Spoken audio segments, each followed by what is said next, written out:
నమస్తే, నా పేరు శివారెడ్డి. ఈరోజు టాపిక్ ఆంధ్రప్రదేశ్ నాశనం అయిపోతుంది. ఆంధ్రప్రదేశ్ మరో శ్రీలంక కాబోతుంది. ప్రజలను సోమరిపోతులు చేస్తున్నాడని, ఆర్థికంగా ఆంధ్రప్రదేశ్ చితికిపోవడానికి రాష్ట్రం అధోగతి పాలైందా? రాష్ట్ర ప్రజలకు కనీస అవసరాలు తీర్చినటువంటి ప్రభుత్వంగా ఈరోజు మనుగడలో ఉందా అనేది ప్రజలు అర్థం చేసుకుంటుంటారు.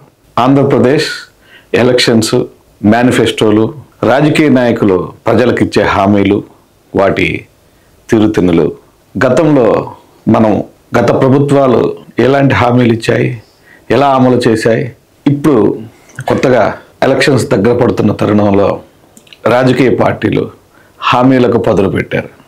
చూద్దాం.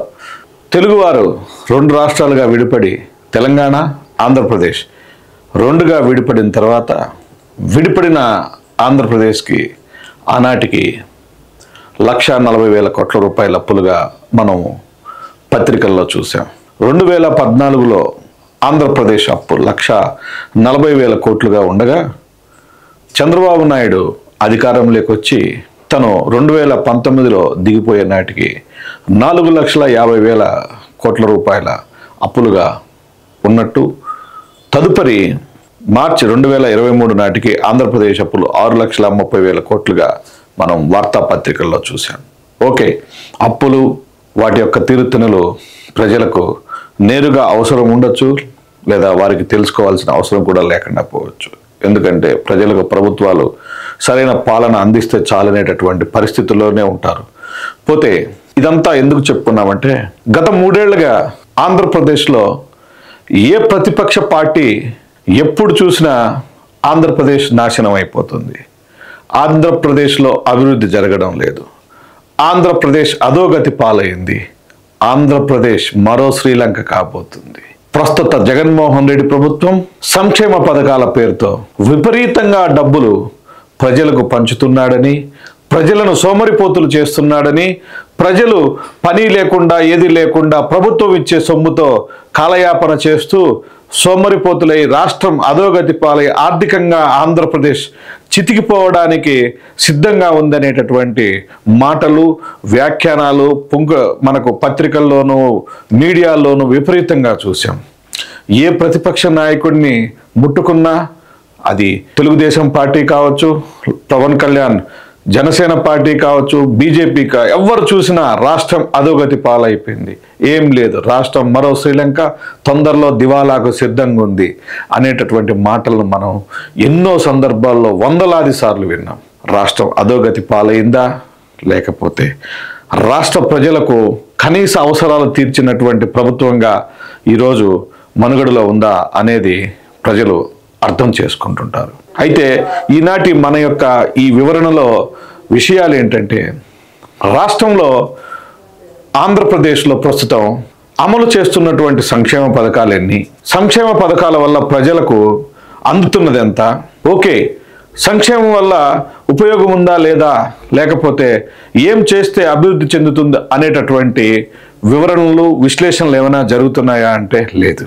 కొత్తగా ఎన్నికలు సిద్ధమవుతున్నటువంటి సందర్భంలో మరో 100 రోజుల్లో ఎన్నికలు మొదలవుతాయి, ఎన్నికల తేదీ మరో 100 రోజుల్లో ఉండబోతుంది అనేటటువంటి సంకేతాలు అందినప్పటి నుంచి రాజకీయ పార్టీలు మాట్లాడుతున్నటువంటి తెలియజేస్తున్నటువంటి విషయం ఏంటంటే, మా పార్టీ అధికారంలోకి వస్తే మేము ఈ సంక్షేమ పథకాలు అమలు చేస్తాం.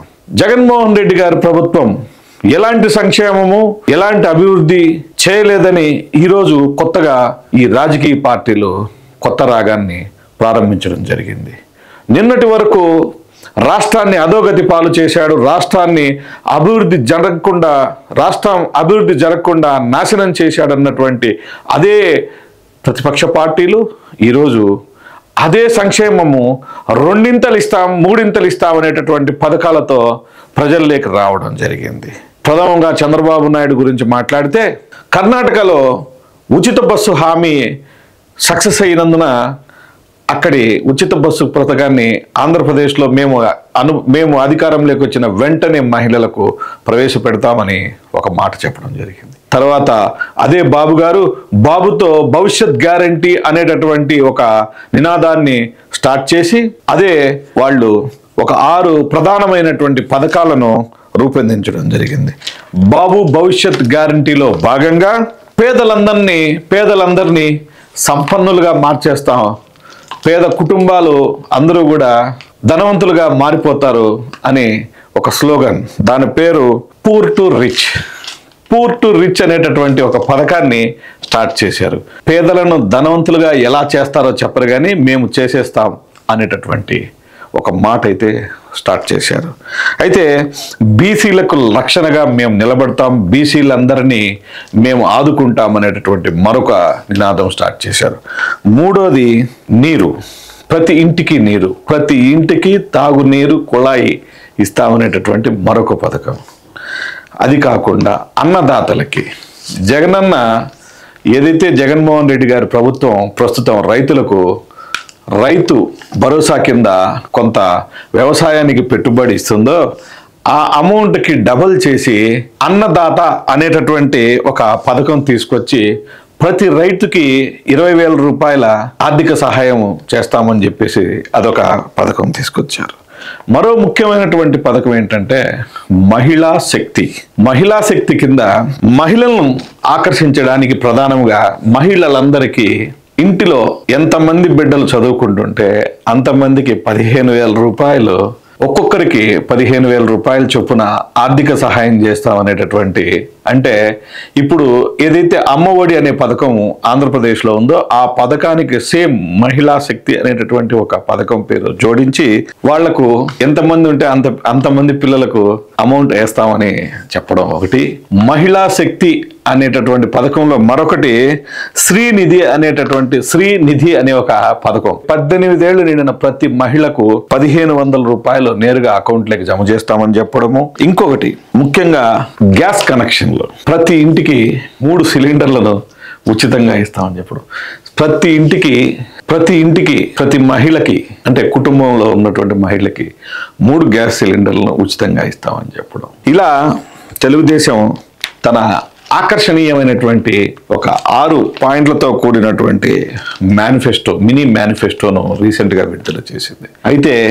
అయితే ఇప్పటికే దాదాపు ఆంధ్రప్రదేశ్లో చంద్రబాబు నాయుడు గారు మినీ మేనిఫెస్టోలో కేవలం 6 పథకాలు, 6 ప్రధానమైనటువంటి పథకాలు మాత్రమే చెప్పాడు.